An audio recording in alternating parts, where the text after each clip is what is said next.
नमस्कार. मी शेखर नानसकर. साधारणतः 3 लाख वर्षापासून माणूस पृथ्वीवर आहे. सुरुवातीचे वर्ष तो अप्रगत होता. त्याला अग्नी पेटवता येत नव्हता. तो शिकार करून जगत होता. गुहेत राहत होता. हळूहळू त्याच्यात प्रगती झाली. त्याने स्वतःचं घर बांधलं. शेती करायला लागला. पाण्याचा वापर करायला लागला. पाणी अडवायला लागला. या प्रमाणात तिचं चाललं होतं, पण त्या मानाने त्याची संख्या ही पृथ्वीवर कमी होती. तो करत असलेले प्रयोग किंवा प्रगती ही फारशी नव्हती. त्यामुळे तो निसर्गाला धरून राहत होता. विद्युत किंवा इलेक्ट्रिकलचा शोध नव्हता. त्यामुळे आपलं संध्याकाळ झाली की गपगुमान घरात बसायचा. सकाळ झाली की बाहेर पडायचा. फारसं सृष्टीचक्राच्या विरोधात तो वागत नव्हता. साधारणतः इसवी सनानंतर 1000 वर्ष असं चाललं होतं. हळूहळू कुठेतरी शास्त्रीय संशोधनं व्हायला लागली. साधारणतः 16व्या शतकामध्ये इंडस्ट्रियल त्याला म्हणतात प्रगती झाली, रिव्होल्युशन. आणि मोठ्या प्रमाणात इंडस्ट्रीज त्या निर्माण व्हायला लागल्या. जसं त्या निर्माण व्हायला लागल्या तसं इंग्लंडमध्ये सुरुवातीला त्याची जी सुरुवात झाली तेव्हा असं आढळतं की हवेत सगळीकडे कार्बन पसरला होता, दूर सगळीकडे. कारण सगळं कोळशावर चालायचं आणि त्यामुळे इंग्लंडची हवा ही पूर्ण प्रदूषित झाली होती.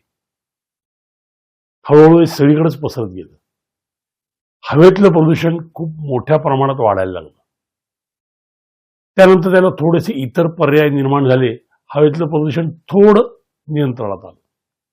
पण आता जे तो करत होता, जे शास्त्रीय प्रगती करत होता किंवा जे त्यांनी शोध लावले ते, त्यामुळे तो ज्या गोष्टी निर्माण करत होत्या त्या निर्माण केलेल्या गोष्टींचे जे एंड प्रॉडक्ट्स होते तो स्वतःला वापरत होता. पण त्यातले काही बाय प्रॉडक्ट्स होते किंवा वेस्ट होते ते त्यांनी पाण्यात सोडायला सुरुवात केली.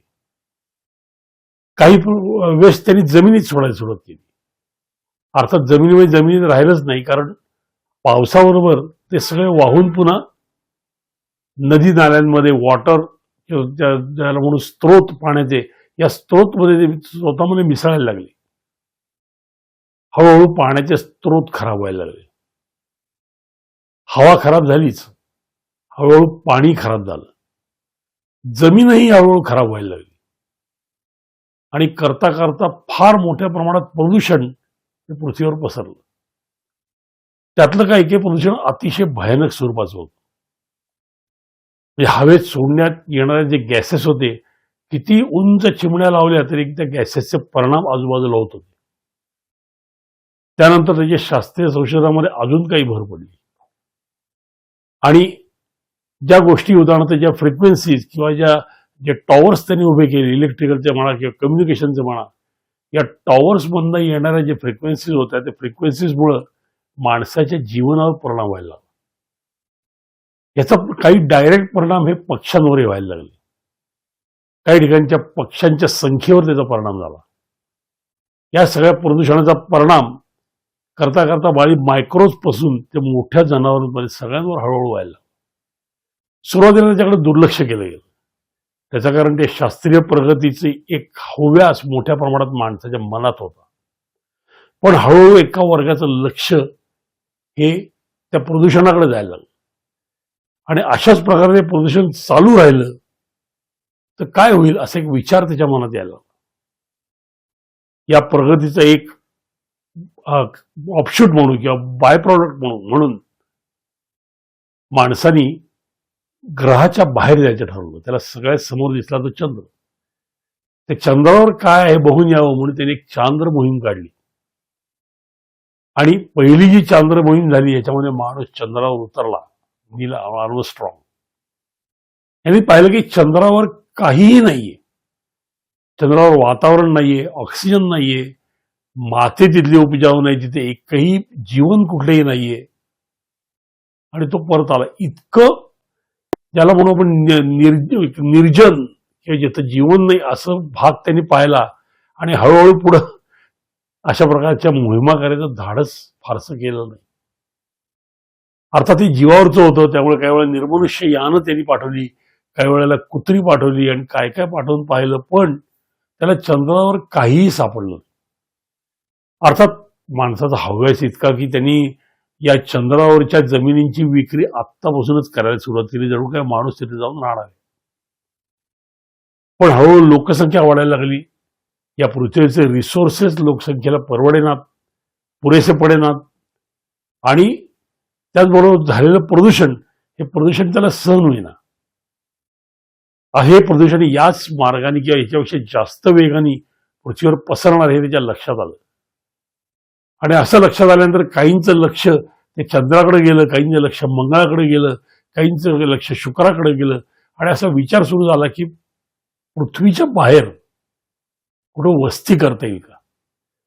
ह्याच्याकरता पहिलं जे संशोधन झालं त्याच्यामध्ये असं पहिला विचार झाला की पृथ्वीच्या बाहेर कुठं लोकवस्ती आहे का, म्हणून एक संदेश सगळ्या विश्वात पाठवण्यात आला की जर अशा प्रकारची वस्ती कुठं असेल तर त्यांनी आपल्याला रिस्पॉन्स द्यावा. त्याला अनेक वर्ष झाली, आज तगायत त्याला रिस्पॉन्स मिळालेला नाही. तेव्हा असं लक्षात आलं की फार दूरवरपर्यंत कुठंही जीवांचं अस्तित्व नाहीये. या सगळ्या भागामध्ये एकमेव असलेला हा ग्रह म्हणजे पृथ्वी, त्या पृथ्वीवर जीवन आहे. मग अजूनच तडफडायला सुरुवात झाली. मग निरा ठिकाणी ही वस्ती कशी करता येईल, काय त्याचा खूप मोठ्या प्रमाणात विचार झाला, त्यात इन्व्हेस्टमेंट झाली. पण आजच्या घडीपर्यंत त्याचं उत्तर मिळालेलं नाही. कुठे जीवनाची वस्ती असेल, कुठे लाईफ असेल आणि कुठे आपल्याला जाऊन वसता येईल, हे अजून त्याला उत्तर नाही सापडलं. त्या ठिकाणी काय आहे की इतर तिथलं प्राणी जीवन कसं आहे, वनस्पती जीवन कसं आहे, वनस्पती आहेत का, प्राणी आहेत का, प्राणी असतील तर ते कसे आहेत, तिथलं वातावरण कसं आहे. आपली पृथ्वी ऑक्सिजन बेस्ड आहे, तिथं कुठल्या प्रकारचं जर जीवन असेल आणि दुसऱ्या वायूवर जगणारं जीवन असेल तर काय होईल. नानाविध प्रकारचे प्रश्न निर्माण झाले आणि आज तगायत तुम्हाला खरंच सांगतो ह्याच्यावर उत्तर सापडलेलं नाही. जी काय तडफड धडपड चालली की बाहेर जाऊन काय, ते पहिला मी जाऊन बाहेर बसेन, आपण इतकं सोपं आहे का ते. बाहेर जाऊन वस्ती करणं म्हणजे पाणी, हवा या आपल्याला लागणाऱ्या गोष्टी, त्याची तिथं परिस्थिती काय असेल आपल्याला माहित नाहीये. होईल का नाही माहित नाहीये. आज तरी उत्तर एकच आहे की या संपूर्ण विश्वामध्ये जिथं जीवन आहे असा एकमेव ग्रह म्हणजे पृथ्वी आहे. जेव्हा माणूस या पृथ्वीवर नव्हता, जेव्हा अत्यंत प्रिमिटिव्ह होता, तेव्हा पृथ्वी अतिशय सुंदर होती. इथले पाण्याचे स्रोत, इथले हवा, इथल्या वनस्पती, इथले प्राण्यांची संख्या, त्यांचं वैविध्य सगळंच खूप मोठं होतं. पण माणसांनी स्वतःच्या प्रगतीच्या नादात, स्वतःच्या हव्यासाच्या नादात त्यातल्या अनेक गोष्टी नष्ट केल्या. जंगल नष्ट केली, हवा खराब केली, पाणी प्रदूषित केलं, प्राणी मारले आणि करता करता त्याच्या लक्षात आलं की आता हे संपणार आहे. मग तडफड चालू झाली की कुठेतरी दुसरीकडे जाऊन बसता येईल का. माणूस फार हुशार, प्रचंड बुद्धिमान, त्यामुळे बुद्धिमान माणसाला एकच वाटायला लागलं की दुसऱ्या ठिकाणी जाऊन आपली वस्ती करावी. पण आजच्या घडीला तरी ते अशक्य या सदरात आहे. अहो, एवढा सुंदर ग्रह आपल्याला निसर्गाने दिला होता, ज्याने कोणी ज्या शक्तीने दिला असेल ते, ज्या ग्रहावर पाणी होतं, हवा होती, सुंदर आपल्याला राहण्याकरता लागणाऱ्या गोष्टी पूर्ण होत्या. निसर्ग असं म्हणतो की तुम्हाला एक्स्ट्रा काही मिळणार नाही, पण तुम्हाला गरजेपुरतं सगळं मिळेल. इथल्या प्राणी जीवनाला जेवढं लागतं तेवढं सगळं सृष्टीने इथं निर्माण करून ठेवलेलं. पण माणसाचे हव्यास त्याच्या खूप पुढे आहे. पृथ्वीने दिलेलं, निसर्गाने दिलेलं त्याला पूर्ण होणार नाही. त्याला असं वाटतं याच्यापेक्षा खूप काहीतरी जास्त आपल्याला पाहिजे आणि ते काय पाहिजे त्याला माहित नाही, पण त्या दिशेने त्याला जायचंय. आणि अशा दिशेने जाता जाता त्याच्या लक्षात आलं की आता आपण इथे पृथ्वीवर प्रचंड प्रमाणात खाण करून ठेवलेली, जे निस्तरण आता अशक्य आहे, मग आता काय करायचं, तर पुन्हा नवीन ठिकाणी जाऊन बसायचं. नुसत्या या संबंधीच्या गप्पा, कल्पना, खेळ, त्याचे लेख आणि त्या संबंधीच्या मुलाखती, चर्चा प्रचंड प्रमाणात झाल्या. पण उत्तर सापडलं का? उत्तर अजून सापडलेलं नाही आणि मला वाटतं नाही सापडणार. एवढं सुंदर आपल्याला जे दिलेलं होतं निसर्गाने, त्याचं वाटोळं आपण केलं. किती वाईट वाटतं. म्हणजे काही ठिकाणी त्या उत्तराखंड मधले वगैरे आपण ओढ्यांचे शूटिंग पाहतो, तळापर्यंत दिसतं पाण्यात, इतकं स्वच्छ पाणी, त्यात ते पोहणारे मासे, वरनं बोट चालली असेल तर 10-10, 15-15 फुटापर्यंत खाली स्वच्छ दिसतं, इतकं स्वच्छ पाणी. मला असं वाटतं एकेकाळी पृथ्वीचं सगळं पाणी असं असेल आणि हवा इतकी स्वच्छ असेल, आभाळात पाहिल्यानंतर कोट्यावधी तारे रोज दिसत असतील.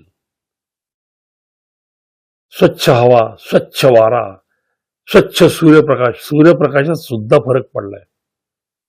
आताचा सूर्य इतका प्रखर आपल्याला दिसत नाही. मंद कुठेतरी धुराच्या चादरीआड लपलेला सूर्य आपल्याला दिसतो. पण हे आपला फार कमी काळ राहिले असं आपल्या लक्षात यायला लागलं. आणि असे लक्षात यायला लागलेलं आहे की आपण आता स्वतःच्या हाताने इतकी सुंदर सृष्टी जी आपल्याला दिली होती ती आपण नष्ट केली. आता नवीन ठिकाणी शोध जो घेण्यात चाललाय ते किती वायफळ आहे. आपली परिस्थिती खरंच अशी झाली की फार सुंदर होतं ते हातातनं घालवलंय आणि नवीन तर मिळत नाहीये. काय करणार? दुसऱ्या ठिकाणी जाऊन राहणं अशक्य आहे. हीच आपली आई आहे, हीच आपली वस्ती आहे, याच ठिकाणी आपल्याला राहायचंय. आणि आता तरी कमीत कमी सावरता आलं तर जिथपर्यंत आपल्याला शक्य आहे तिथपर्यंत या पृथ्वी ग्रहाचं अस्तित्व, तिथल्या जीवनाचं अस्तित्व लांबवत नेणं एवढंच आपल्या हातात आहे. बाकी आपल्या हातात काही नाही. नमस्कार.